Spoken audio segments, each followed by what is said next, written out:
agradecer o convite, à comissão organizadora, aos presentes pela presença.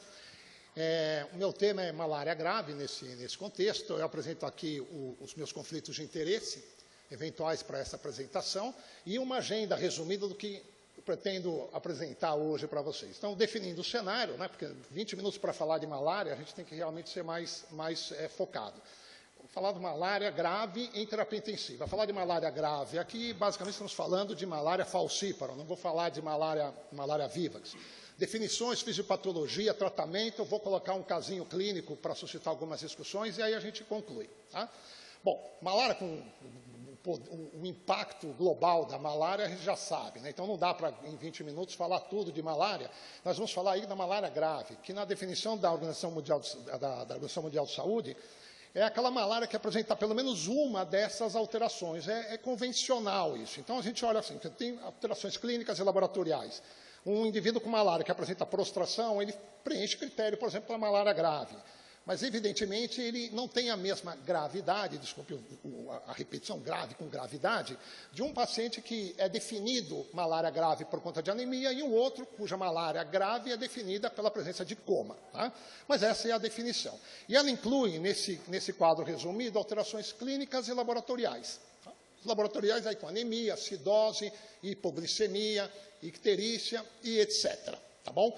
O quadro clínico típico, e eu acho que esse quadro é bastante feliz, porque ele mostra a inespecificidade de alguns achados. Então, dor abdominal intensa, né, com mucosas descoradas, num cenário onde graça, a dengue, por exemplo, é uma das causas que fazem com que os pacientes fiquem chafurdando por vários serviços antes de chegar com o diagnóstico final nos serviços que efetivamente vão tratá-los. Isso é uma das causas de morbi-letalidade. A demora no reconhecimento e no início do tratamento é um dos fatores que desencadeiam pior prognóstico. E a manifestação de gravidade, ela depende muito não só do hospedeiro, mas também da condição epidemiológica do local onde ocorre essa transmissão. Então, quando a gente olha esse gráfico, por exemplo, e as áreas, que é um gráfico desenvolvido numa área de alta transmissibilidade, então de alta endemicidade, a gente vê que as malárias graves predominam numa faixa etária de crianças menores, até 10 anos. A partir dos 6 meses, porque até os 6 meses ainda tem IgG materno conferindo algum grau de proteção para a manifestação de malária mais grave. As malárias leves, uma faixa etária um pouco maior, e pacientes que estão expostos continuamente a essa carga de inóculum parasitário, né, nesses locais de alta endemicidade, não é infrequente encontrar pacientes que têm uma alta parasitemia e estejam assintomáticos. Isso é uma característica dos pacientes de áreas de alta endemicidade, enquanto eles estão lá. Um dos fatores de gravidade, por exemplo, é quando um ex-morador de uma região dessas que está morando fora, resolve voltar para um local com esse tipo de transmissão, ele acha que está tranquilo, que está seguro e não faz profilaxia. Esse é um dos alvos preferidos para as malárias graves na fase adulta. Tá? Bom, quando a gente olha e vê essa prevalência de malárias graves na faixa etária pediátrica, a gente imagina que a letalidade na faixa etária pediátrica vai ser maior, mas não necessariamente é assim. Quando a gente olha esse gráfico de letalidade, a gente vê que a letalidade nos maiores de 50 anos é maior que na infância. O número de casos que preenche o critério de malária grave na infância é maior, mas a letalidade é maior entre os mais velhos. A distribuição dos sinais definidores de malária grave dá uma dica do porquê isso acontece. Então, a gente olha que prevalece na criança o achado de anemia, e dificilmente ele vai morrer por anemia. Ao contrário, a anemia na malária grave, em algumas séries, é até fator de proteção. A explicação não é muito racional, mas ela passa pelo fato de que tem anemia aquele paciente cujo sistema reticuloendotelial está mais funcional, para a remoção das hemácias parasitadas, por exemplo. E o das crianças, ele realmente é mais funcional. Agora, quando a gente olha a convulsão mais prevalente na faixa etária pediátrica, a gente pensa em convulsão febril, que é um confundidor importante desses casos. Né? E taquipneia. Qualquer criança que tem um quadro febril é taquipneica. Então, acaba confundindo, e essa gravidade não é exatamente um determinante de desfecho desfavorável. Enquanto que insuficiência renal, a gente vê que é muito mais prevalente nas faixas etárias maiores, assim como insuficiência respiratória de admissão, e um aumento grande na parasitemia, a hiperparasitemia. Coma e acidose metabólica, que são importantes definidores de desfecho desfavorável, prevalecem em todas as faixas etárias. Tá? Bom, vamos começar falando especificamente de alguns órgãos-alvos. Malária cerebral. Tá? Então, a gente olha os critérios definidores de malária, a gente vê que os 3 primeiros aí falam algo de comprometimento neurológico, não necessariamente malária cerebral. Né? Então, qual a melhor definição que eu já encontrei de malária cerebral é aquela que a define como uma complicação cerebrovascular aguda. E é bastante feliz essa terminologia de cerebrovascular, porque é exatamente isso. Tá? Grave, caracterizada por coma, mais prevalente em crianças menores de 5 anos, mas que pode comprometer todas as faixas etárias. Quando a gente tenta entender o que acontece em todas as malárias complicadas, faz parte da patogênese da malária, é a citoaderência da hemácia infectada, parasitada, e dos seus restos de destruição ao endotélio, tendo como consequência a ativação endotelial e toda a cascata inflamatória que decorre disso, e alterações de permeabilidade. Tá? O fator, esse PF-EMP, é um principal fator que existe nessas hemácias parasitadas que acabam levando à citoaderência. Tá? No sistema nervoso central, na vasculatura do sistema nervoso central, prevalecem 2 tipos de comprometimento cerebrovasculares. O primeiro, que é autointuitivo, que é um fenômeno obstrutivo. Né?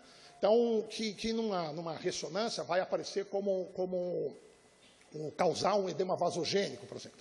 E o segundo é aquele que decorre do aumento da ativação endotelial e do aumento do extravasamento de fluidos, tanto o intercelular quanto o transcelular. Tá? Isso acaba levando ao aumento da água extracelular, que numa ressonância, por exemplo, vai aparecer como um edema extracelular. Tá?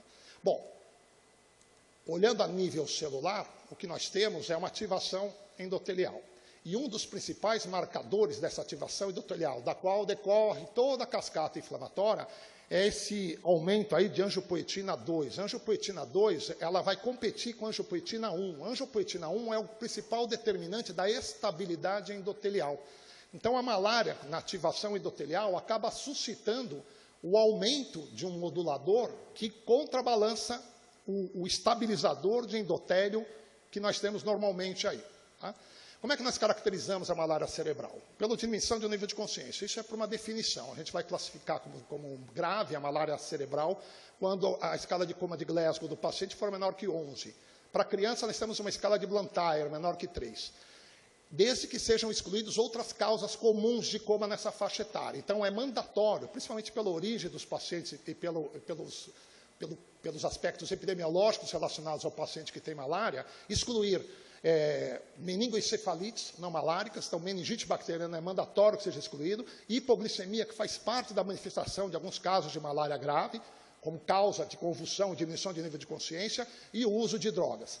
Convulsões generalizadas, mais prevalentes em crianças do que em adultos. Até 80% das crianças apresentam convulsões generalizadas. E várias delas apresentam faces características, uma postura característica, essa postura em opistótono, às vezes desvio conjugado do olhar, com faces com uma movimentação oral assim, inespecífica, mas que é bastante prevalente nesses pacientes com malária cerebral. Tomam, ou principalmente a ressonância nuclear magnética, hoje disponível em grande parte, pelo menos nos grandes centros, elas fornecem não só a capacidade de fazer o diagnóstico de malária cerebral, como apresentam alguns sinais prognósticos. Então, aqui o que a gente tem é uma ressonância nuclear magnética de uma criança normal, não comprometida. E a gente vê, deixa eu ver onde é que tem, os sulcos aqui presentes, né? Então a gente vê, aqui eu estou olhando de travessa, então eu não sei se eu estou apontando no lugar certo, mas na área pré-pontina a gente vê que tem uma cisterna pré-pontina com líquido, a gente tem líquido no quarto ventrículo e a gente tem aqui o únculo cerebelar intacto. Uma alteração característica da malária grave na criança é o edema cerebral, né, que fica isso aqui, e vocês veem que aí apaga a cisterna pré-pontina. Você acaba apagando os giros cerebrais. E você tem uma herniação nos quadros mais graves cerebelar. Então, essa é um marcador de malária grave e que tem, inclusive, 2 fatores prognósticos, né? O edema cerebral nas crianças é fator determinante de desfecho e essa diminuição de líquido, do líquor na região pré-pontina é fator determinante de desfecho. Mais recentemente, um estudo mostrou, em ressonância nuclear magnética, que a gente consegue ver as alterações de difusão. Essa ressonância que vocês estão vendo aí é uma ressonância normal. Quando eu tenho um edema um edema citotóxico, qual que é o edema citotóxico? É aquele isquêmico. Você tem uma isquemia e você acaba levando sofrimento por falta de glicose e oxigênio das células que seriam irrigadas por aquele capilar. Ela acaba tendo uma diminuição da difusão. Diminuição da difusão, falando em intensivista, eu sou médico intensivista, significa ficar mais escuro, tá bom? Que é o que vocês estão vendo aí nessa imagem, numa ressonância nuclear magnética de uma criança com malária. Isso é um sinal até de um prognóstico razoável. Se a origem disso é isquêmico, como é que a gente trata isso? Removendo esses plugs, entendeu? Quais são esses plugs? Aquelas rosetas aquelas rosetas de malária, tá bom?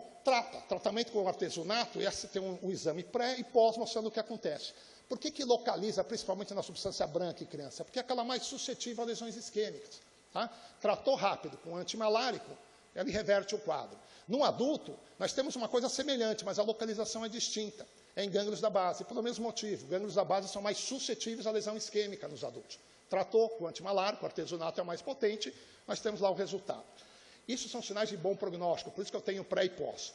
Claro que nos quadros mais graves, então vocês olham aqui no canto, neste canto aqui, onde está tudo escuro, lembra? Tudo escuro significa foi um edema citotóxico brutal. Isso significa uma isquemia brutal. Ele não fez edema. Tá? E esse paciente é um sinal de mau prognóstico, um paciente que vai a óbito. E na criança eu posso ter os dois, porque eu posso ter um citotóxico que evolui para um vasogênico. Aí eu já vou dar um spoiler do porquê que a gente não deve usar manitol nesses pacientes, porque não há um acúmulo de líquido. A gente vê que a difusão não está aumentada, não está com muito líquido fora. Então, não tem sentido fisiopatogênico eu ficar dando manitol para enxugar esse paciente. Pelo contrário, o senso comum me imagina até que possa piorar.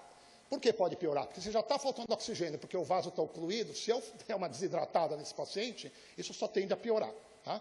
Bom, sempre temos que analisar o líquor nessas crianças, tá? E em adultos também a criança é mais importante. E a punção licórica é segura mesmo em pacientes com edema cerebral na tomografia, tá bom? Tem evidências corroborando essa segurança. Agora, se você ficar com medo, não vou colher porque, sei lá, tem papiledema também, tá bom, trata. Então, pelo menos dá um antibiótico para tratar a meningite. E a avaliação oftalmológica é uma janela da alma, tá bom? Ou seja, é uma janela da vasculatura cerebral. E você tem achados muito característicos ali.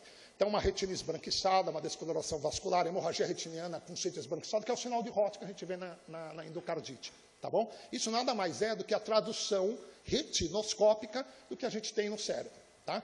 E tem alta sensibilidade e alta especificidade. Então, o exame clínico oftalmológico, quando você não tem tomo ou ressonância, faz o diagnóstico, quando presente essas alterações, de malária cerebral, tá bom?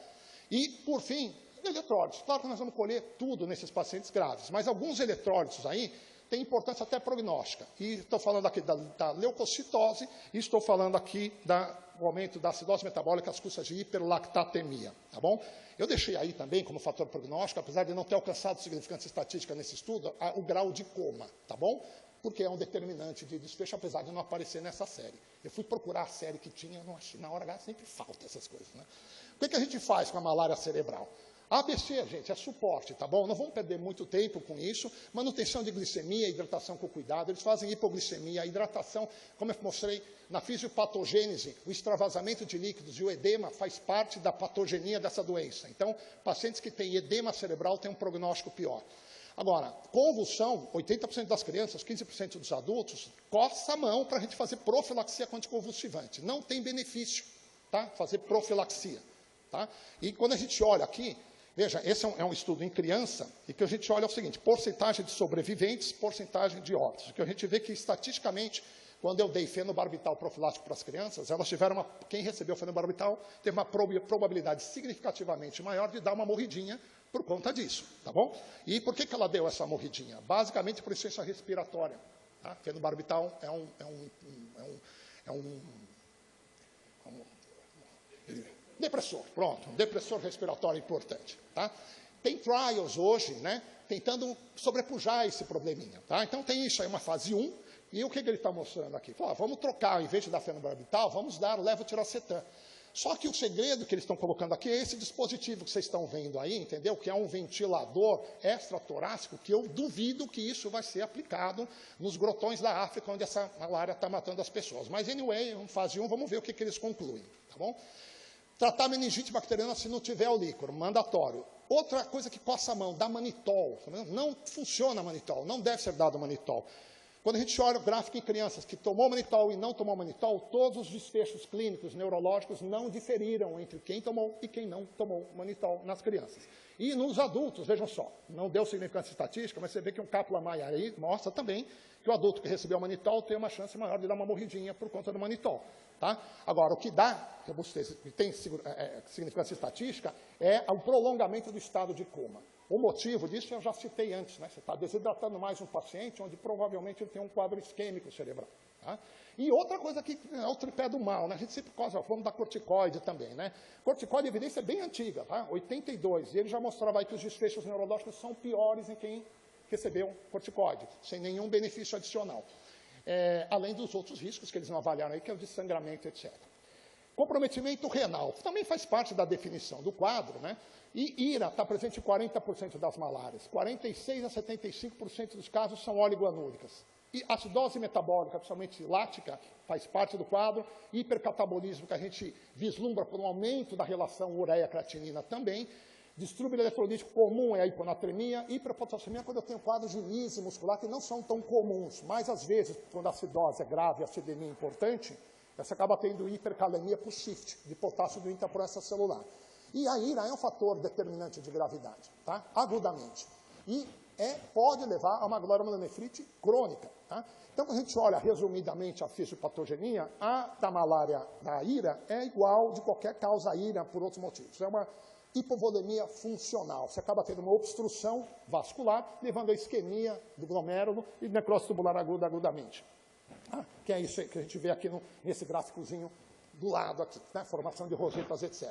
Mas tem mais complicações. Né? A ativação endotelial acaba suscitando uma resposta inflamatória aqui por cross-talk que acaba envolvendo todos os órgãos. Tá? E isso acaba complicando esse quadro de IRA. Tá? Nós temos receptores para DAMPs, PAMPs da hemácia infestada, que acaba ativando toda essa cascata inflamatória. E, além disso, como eu já disse, nós temos a resposta imune que pode levar a quadros crônicos. Né? E não é incomum, nós temos quadros de glomerulonefrite por IgA, tipo Berger, né? E glomerulonefrite eosinofílica, tá? Que eventualmente suscitam diálise prolongada. Mais raramente, infelizmente muito mais raramente, necrose cortical renal bilateral, e aí o paciente tem que ir para transplante renal.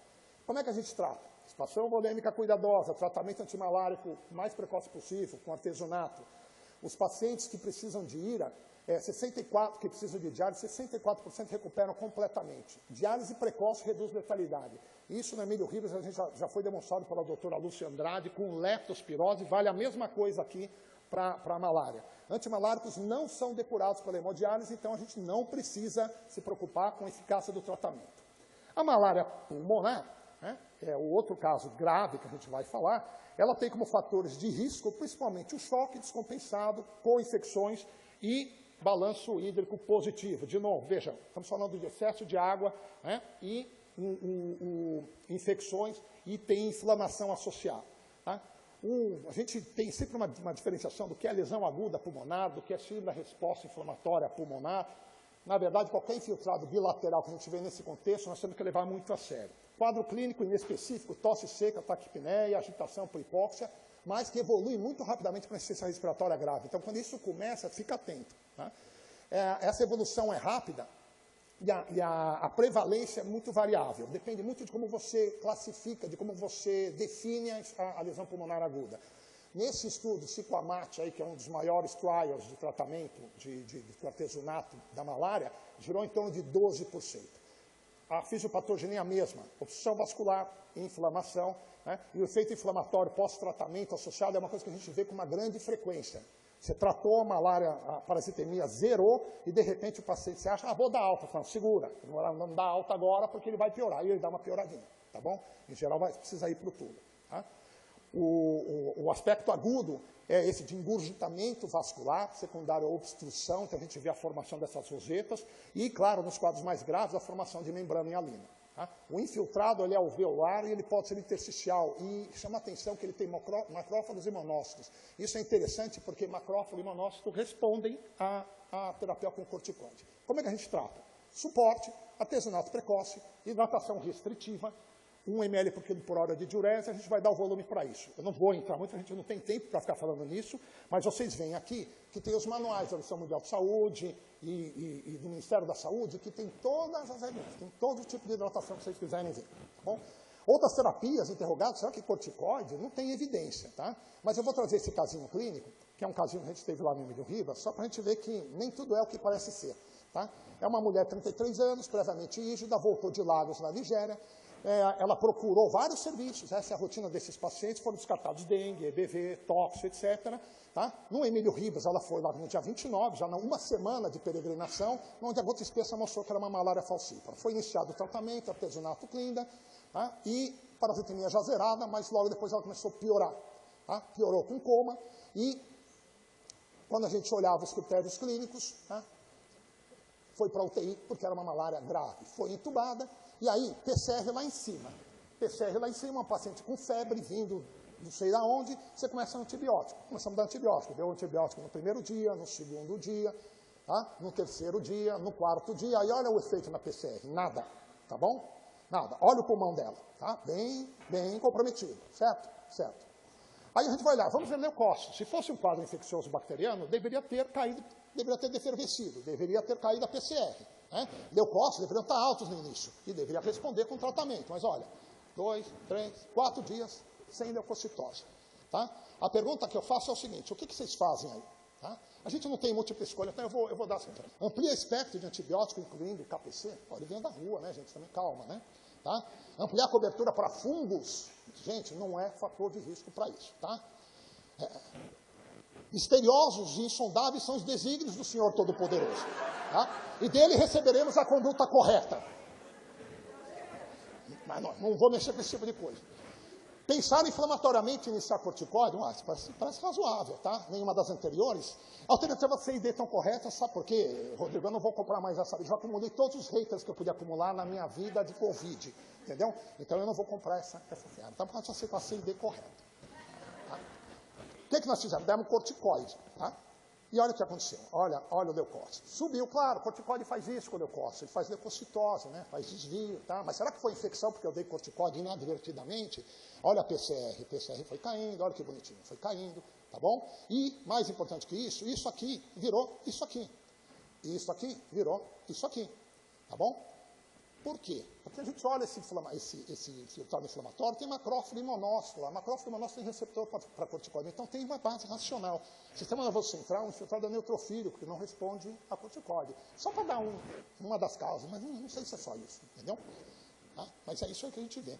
Tem ensaio clínico disso aqui, mas eu vou mostrar para vocês. O ensaio clínico foi publicado no ano passado, numa revista da Índia. Ele rolou 44 pacientes, excluiu 14, ele comparou 15 com 15. Entendeu? Não dá para concluir nada. E ele concluiu que não dá para concluir nada. Então, ficamos no 0 a 0, tá bom? Nem sim, nem não. Tá?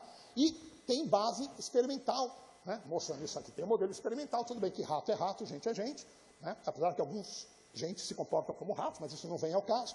Mas nesse caso aqui, o modelo foi muito feliz. Ele fez um estudo patológico aqui, bem típico de AIDS. E o que ele mostrou? Ele foi dar dexametasona numa dose alta, tá bom? Então, esse é o controle, e isso é o pulmão do rato sacrificado no 10º dia. Tá? Você vê que aumentou, porque estava com malária. Se começou dexametasona, 80 por quilo, superdose, no D6, olha, deu significância estatística, melhora o volume, o peso do pulmão. Se você começou no D7, melhora também. Se você começou no D8, nós começamos o nosso no D6. Continua tendo resposta, ou seja, tem uma prova de conceito aí bastante razoável. Mais para frente não funciona, mas a dúvida que ficou aí é, será que não funcionou porque o rato era sacrificado no D11, então ele tomou só um dia, ou porque começou muito tarde? E o que a gente viu é que não. Se eu dou mais um dia de sobrevida para o rato e dou 2 doses, ele ainda deu significância estatística. Funcionou para redução de edema. Mas, de novo, gente, isso é rato. Agora, e a dose? A dose é muito alta, mas se você reduzir essa dose a 20% da inicial, ele continua funcionando. Diluiu mais, aí não vai funcionar. Tá? Então, Pode usar corticoide como adjuvante, lesão pulmonar aguda? O não da OMS é para cerebral, para pulmão não tem evidência, não tem nem sim nem não. Então, acho que tem que customizar a tua experiência, a resposta ou falta de resposta clínica ao que você está fazendo no dia, tem que te dar coragem para isso. O que não há dúvida em relação ao artesunato, tá? Nível 1 há de evidência em todas as guias terapêuticas, tá bom? É a primeira dose de escolha, não vamos entrar aqui em esquemas terapêuticos, até porque não dá, mas algumas vantagens do artesunato. No tripé patogênico, né, de lesão causada pelo parasita e hemácias parasitadas. 2, edema. 3, inflamação. Vamos ver onde é que age o artesunato, o que ele faz, né? E ele realmente, ele tem um espectro grande para as formas circulatórias. Tanto os trofozoítos que estão grudados no endotélio, tá? Quanto as formas de anel, que são pré-trofozoítos, que vão grudar no endotélio. Eu falo aqui que ele é uma espécie de Iron Dome, sabe aquele escudo antimíssil que Israel está usando para derrubar os mísseis do Hamas e do Hezbollah? Porque ele acerta o anel antes dele virar um míssil, né? Então, o anel vai virar o trofozoito que vai grudar no endotélio. Se acerta o anel antes dele grudar no endotélio. Então, um míssil, eu falo, eu estou bem belicoso hoje, né? Tá? E tem uma forma, ele pega a gametose também, não é a especialidade dele, mas ele alegra até a parte epidemiológica, porque ele inibe a infecção dos mosquitos ao picar. O espectro dentro das fases circulatórias dele, comparado com o quinino, é muito maior. Olha, o quinino pega trofozoíto, esquizonte, mas o artesunato vai mais além. Ele pega essas formas que eu estou mostrando. Ele não sustenta a resposta, por isso que a gente associa com outras drogas, como clinda, né, como mefloquina, mais para frente, né, depois das 3 primeiras doses, e assim vai. Mas não é só. O artesunato também tem uma ação diurética. Isso a gente descobriu lá no Emílio Ribas, alguns anos atrás, e o professor Seguro fez um modelo animal para isso. Você dá o artesunato para o paciente, ele começa a urinar como se estivesse tomando Lasix. Para um paciente onde o edema, onde o acúmulo de líquido, né, o balanço positivo é patogênico, pô, isso soa, né, soa como música. Né? E é mesmo, olha, tá vendo? Ele fez um modelo experimental em rato, e publicou no Kidney, depois a referência está embaixo, mostrando que ele age no ramo ascendente espesso da alça de Henle, no mesmo lugar do furosemide. Então, para o bem e para o mal. Para o bem, ele está ajudando no controle da volemia, né, além de ser um potente parasiticida. Para o mal, ele vai dar uma desidratada se você não souber disso e não prestar atenção. Tá? Só faltava ele ser anti-inflamatório, não é? E olha só. Todas essas evidências mostram que ele reduz IL-6, TNF-alfa, ele reduz NF-kappa-beta e reduz infiltrado pulmonar. Tá? De tal forma que, se eu pegar o NF-kappa-beta, que é quando a gente tem uma sepse gram-positivo, gram-negativo, por exemplo, ativação de toll-like tipo 2, toll-like tipo 4, né, por lipopolissaccáridos, por peptídeo glicante, gram-negativo e gram-positivo, o que faz essa ativação? Ativa a NF-kappa-beta. E o resultado dessa ativação é justamente a cascata citoquímica, a apoptose, né, lesão endotelial e potencialização do processo inflamatório. Então, se eu tenho uma droga que, além de tudo, inibe até a NF-kappa-beta, será que eu consigo usar em outras situações? E tem trials mostrando isso. Tá? Ela é considerada para usar em uma série de situações inflamatórias fora da malária. Só faltava a prova clínica, e ela está aqui. Tá? Meta-análise, comparando artesunato com quinino, desfecho óbito, tá? E quando a gente vê, de maneira significativa, em adultos, ele reduz em 39%, quase 40% a letalidade. Em criança, a mesma coisa, de maneira significativa, ele reduz em 25% a letalidade. Tá? E uma das complicações mais vistas com quem toma quinino e temidas nesses pacientes com malária grave, que é a hipoglicemia, é significativamente menor, tanto em adultos quanto em crianças, tá? No paciente que tomou artesunato ao invés do quinino. Tá? Então, concluindo, tá? Malária falciparum é uma condição séria e deve ser suspeitada em todos os pacientes que têm esse quadro clínico. Principalmente, e isso é importante, é um inquérito epidemiológico, se teve viagem, se viajou ou não, se teve em área endêmica ou não. O diagnóstico correto e tratamento precoce impacta no desfecho. Artesunato é gold standard, tá? Para início de tratamento e pelo menos para a primeira semana, na forma de arteméter, depois das primeiras 3 doses permitirem o uso via oral depois. Manejo hídrico restritivo, corticoide, manitol, anticonvulsivante profilático não tem evidência. Manejo sempre em centros especializados com equipe experiente. Aí eu vou só roubar um tempinho para mostrar uma arte que nós fizemos durante a pandemia. Parece autointuitivo, né, que quando equipe experiente tem um resultado melhor do que equipe inexperiente. Durante a pandemia de Covid-19, o Ângelo vivenciou isso com a gente, nós fomos brindados aí com uma terceirização de parte do hospital por uma outra equipe de terapia intensiva. E a gente via que eles davam muito mais morridinha do que com a gente. Tá? Aí a gente fez aí essa artezinha, tá? A gente fez lá uma análise multivariada para ver fatores determinantes de óbito nesses pacientes, tá? E por que eu fiz isso aí? Por que a gente fez um negócio desse? Porque é difícil comparar situações distintas. Por exemplo, um paciente que é atendido num hospital com mais recursos tem uma chance melhor do que um paciente com menos recursos, tá? Então, a gente chama dos 4 S's. Isso é muito importante. São os 4 S's. Em inglês, space, staff, stuff, skill. Então, não dá para eu comparar, né, pacientes com hospitais diferentes. Um paciente atendido numa tenda com um paciente atendido no hospital. Staff é o número de funcionários. Uma UTI que tem um médico para 50 leitos, não dá para comparar, né, com uma UTI que tem um para cada 10. Stuff é equipamento, mesma coisa. Equipamento e marca de fornecedores, marca de antibiótico, de equipamento para ventilação e etc. Mas existe um quarto que é o skill, que é justamente a experiência e o conhecimento daquele profissional. Pois nós tivemos uma situação única no Rio para estudar cada uma dessas situações, principalmente o skill, o impacto do skill, porque nós tivemos no mesmo intervalo de tempo a mesma doença Covid-19 atendida no mesmo hospital, no mesmo andar, com o mesmo tipo de equipamento, e o número de funcionários da outra era ainda maior que a nossa, porque era regulado por contrato. E o que a gente viu? Que na análise multivariável, portanto, essas 3 aqui não eram variáveis, certo? Não eram variáveis. Se tivesse alguma diferença no desfecho, a gente diria por conta do skill. E vejam só, idade, ser velho, estar em ventilação mecânica e ter sido atendida na outra UTI foram fatores determinantes de óbito, tá bom?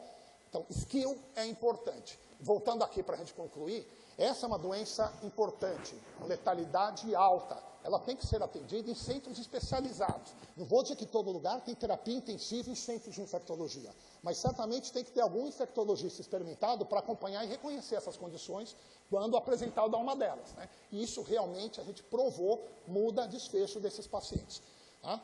E isso aqui é verdade, esse bilhete, tá? É o aforisma do Paulinho. Tá? Então, só terminar para agradecer, porque os residentes falaram, você vai botar agradecimento. Vou botar aqui, ó, agradecimento fotográfico, tá? É a prova, tá? E fico à disposição depois para qualquer discussão. Obrigado.